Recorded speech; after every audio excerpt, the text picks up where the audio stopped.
let's cool down with just breaking down day one of course, World's Swiss stage.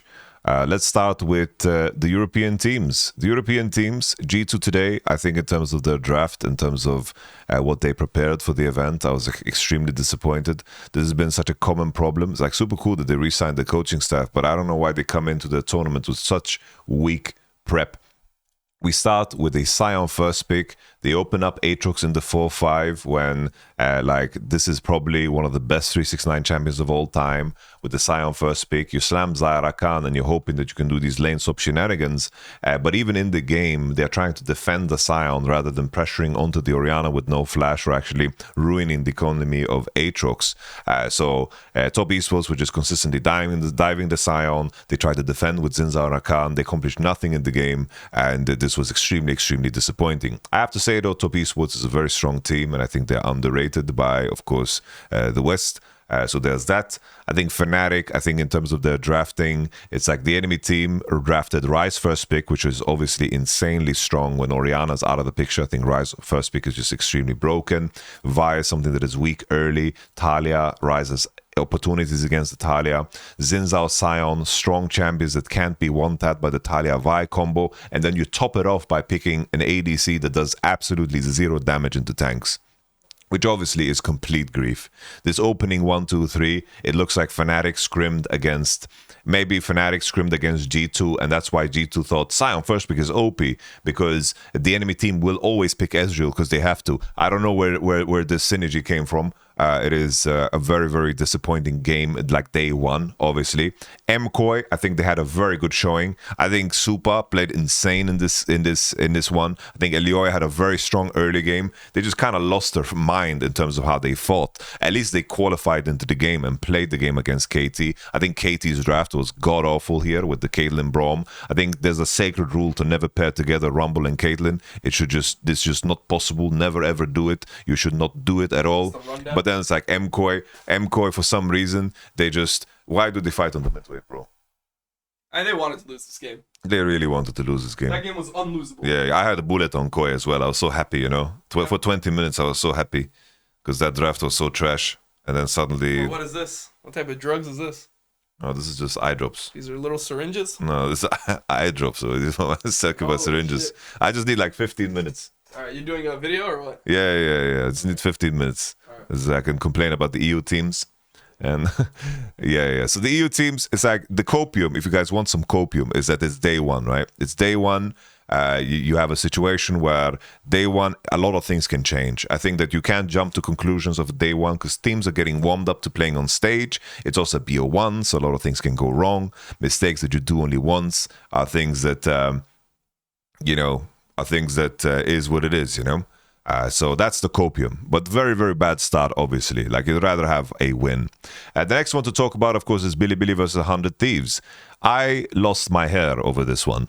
I thought that Bilibili had a way better draft. I didn't think that the 100 Thieves had a good draft at all in terms of their cohesion. I thought that their early game would suffer extremely hard. I thought that Rek'Sai, Jarvan, Talia, Caitlyn, Elise would just dominate the game because Bilibili, as an early game team, they can beat some of the best in the world. But then we had situations like Bin diving the tower, giving a solo bolo, making the Sion too strong. We saw Caitlyn that bought Rapid Fire Cannon second. We saw Elise getting caught on side. We saw no progression, of course, in the lane matchups or in the pressure. We had Beishwan doing some of the most awkward combos ever. Like, maybe if they kill the Xin Zhao at minute 3, maybe the game changes completely, but they just couldn't, mechanically execute, especially from Beishwan's side. So Bilibili looked disgustingly bad here. I think 100 Thieves, shout out to Quid. Quid had such an insane performance in this one. FBI was really sturdy with his play and just... in my mind, I think that Quid and River just dominated completely. River was very lucky to survive 2 separate invades that really, really decide a large portion of the game. I think that the majority of, it's like Bilibili heavily underperformed and 100 Thieves really performed good. I do think that maybe teams and people put too much stock in their loss into VKS. I think that's something that I definitely did too.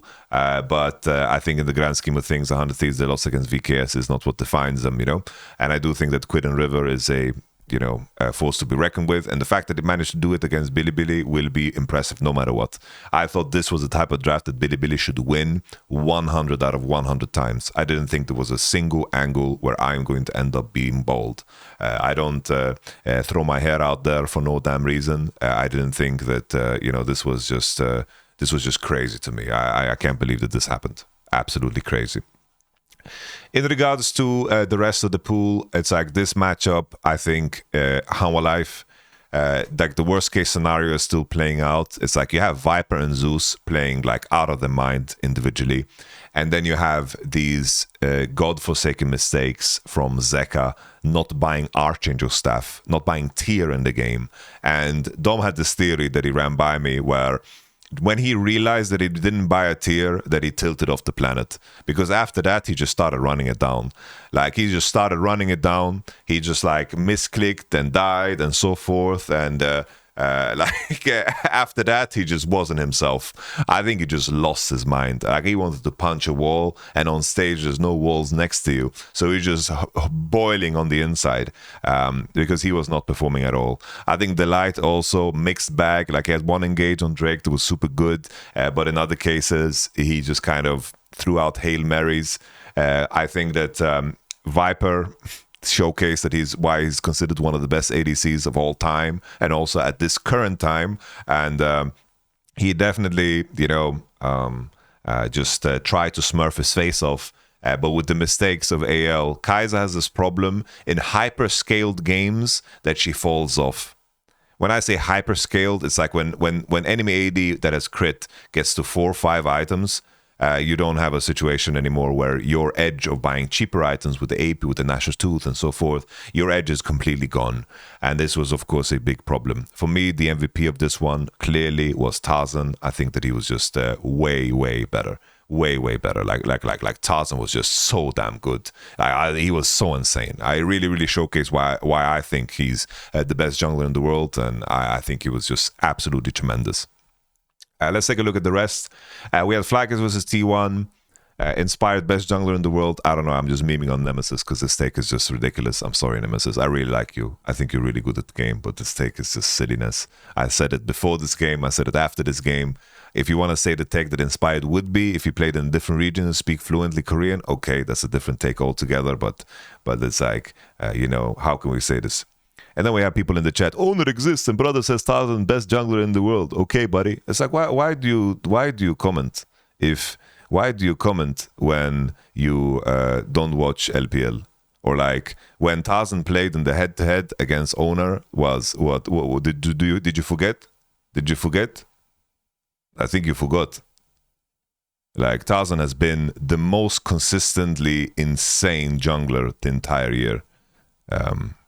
It's like you just calm yourself. If you want to say Owner, I think it's okay. But then, like, you insulting me for this take, it's crazy, bro. Okay, buddy. I'm just tilted because I don't have hair, guys. It's okay. Tarzan is insane. I think Owner is the only one acceptable to pass him just because of past Worlds performances. But it is what it is. All right. Here, I think FlyQuest, I think their issue is, Mordekaiser tried to get shit done, but I think the T1 just mechanically just perform better. Like, in terms of spacing, in terms of baiting, in terms of inviting fights, T1 are insanely clean. They play like insanely high-level League of Legends that require you to mechanically perform, and T1 is remarkably good at that. Like, them inviting fights and looking juicy, like shaking your golden cheeks, to bait out an engage and then like posture aggressively to the enemy. I think they do a great job. Someone in the chat said fly comp wasn't it. I don't think compositionally this was a problem. I really, really don't think so. I think Kai'Sa, Nico, Jarvan with Ryze, I think it's a solid composition. I really think it's a solid composition. I don't think it's a compositional problem. I'm not a big fan of Mordekaiser, but he did get busy in this game, I just think that plain and simple, they tried to invite the Bard, it didn't work out. I don't think necessarily if the enemy, let's say they pick Jarvan and the enemy gets Nico, I don't think much changes here, I think that the hands gap is just so damn clear. Like I said this as a take coming into the World Championship. Obviously, Billy now completely disappointed that, but I did think that the top 5 teams coming into the tournament, I think that there's going to be so many teams that don't even qualify, to touching them.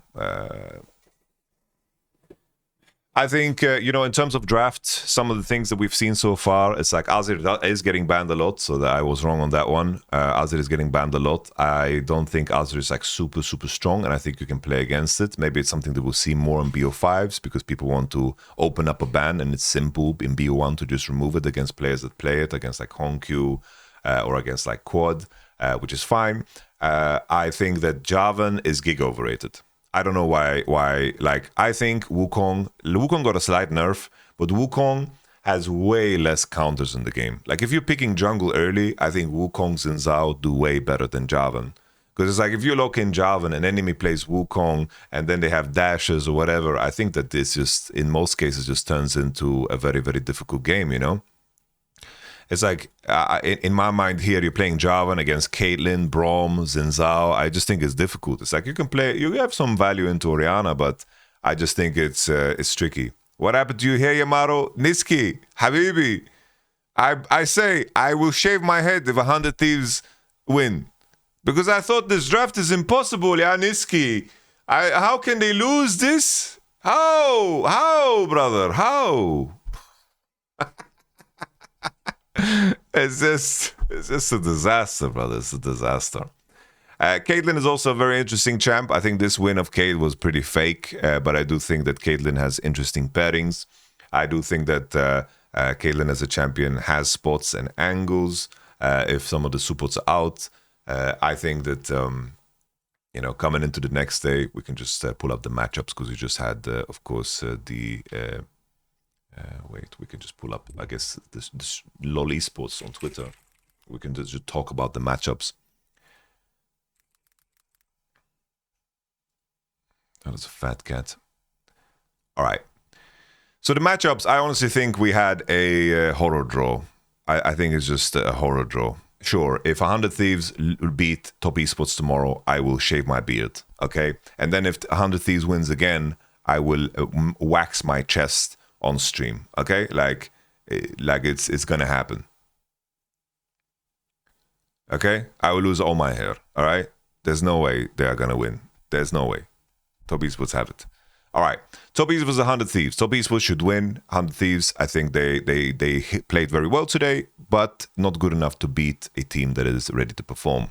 I think Top Esports is giga sharp. I think they're very underrated as a team. I think they're good. AL versus Genji, easy call. KT versus Top Team Secret Wales, same thing. KT, easy call. I do think that you want to face off against these teams in the BO1s.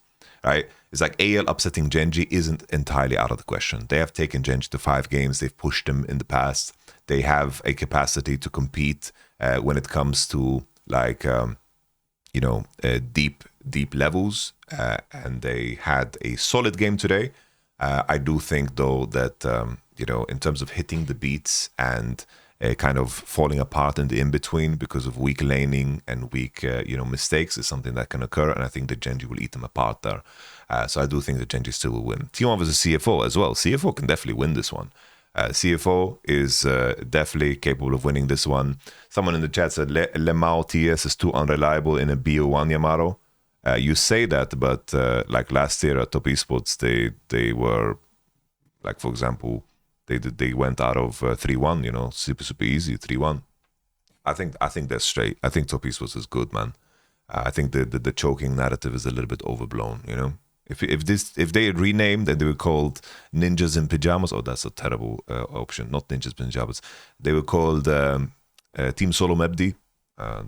No one wants to talk shit, It's just that helmet, the red helmet. I don't think they will fall apart here. T1 versus CFO, this is a gangster matchup. I think that the cool thing for this is that I think if the driver versus Doran, I think is kind of a mute one.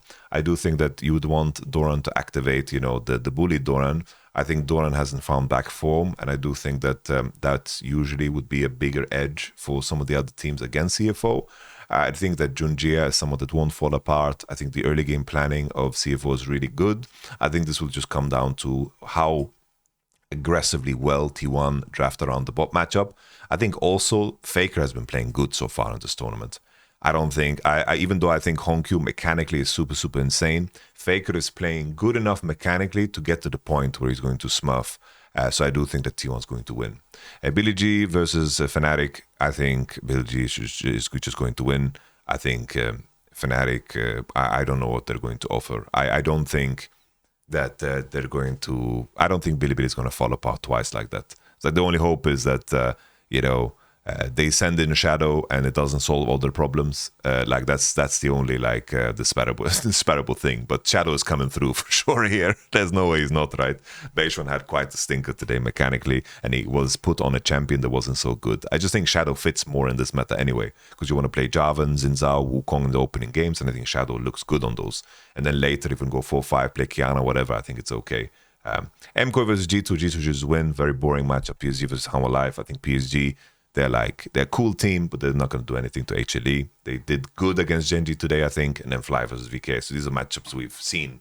These are matchups that we've seen. I was really sad about this draw. The only way it could be worse is if we got T1 versus KT, and AL versus Top Esports, and then 100 Thieves versus Team Secret Whales. That's the only way it could have been worse.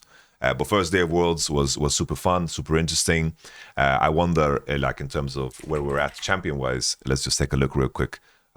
Champions. It's champion-wise, if we just look in on World's main event.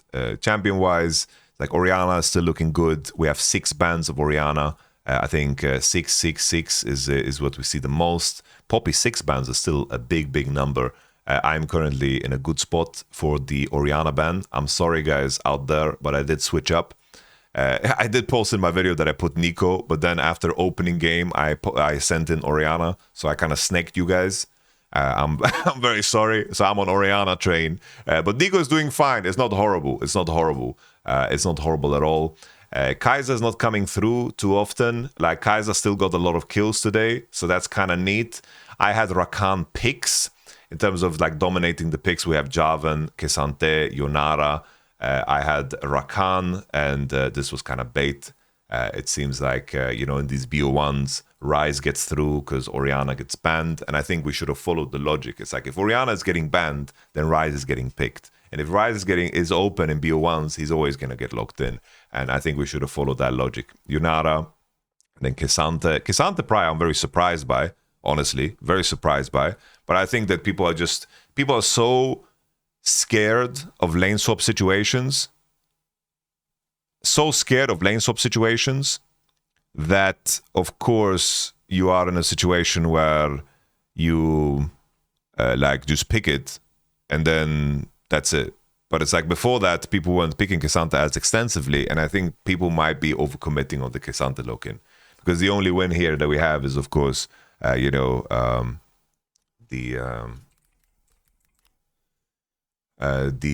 it called?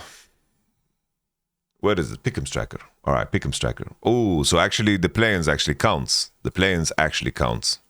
So we have R09, so he's smurfing it. He's winning really hard. Which champion has the most kills? Yonara first. Which champion have the highest winning minimum 5 games? We have Xin Zhao. These are just the champions that pick 5 times.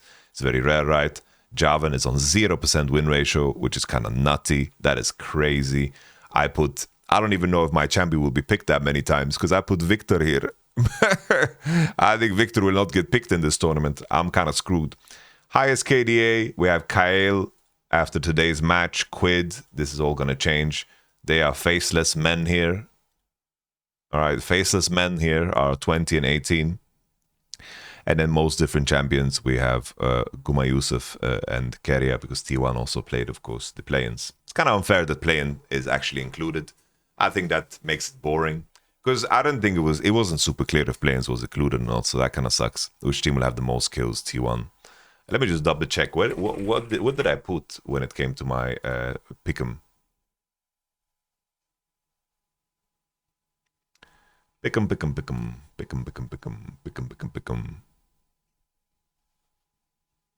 Upset will go 0-3 with infinite KDA. Ain't no way.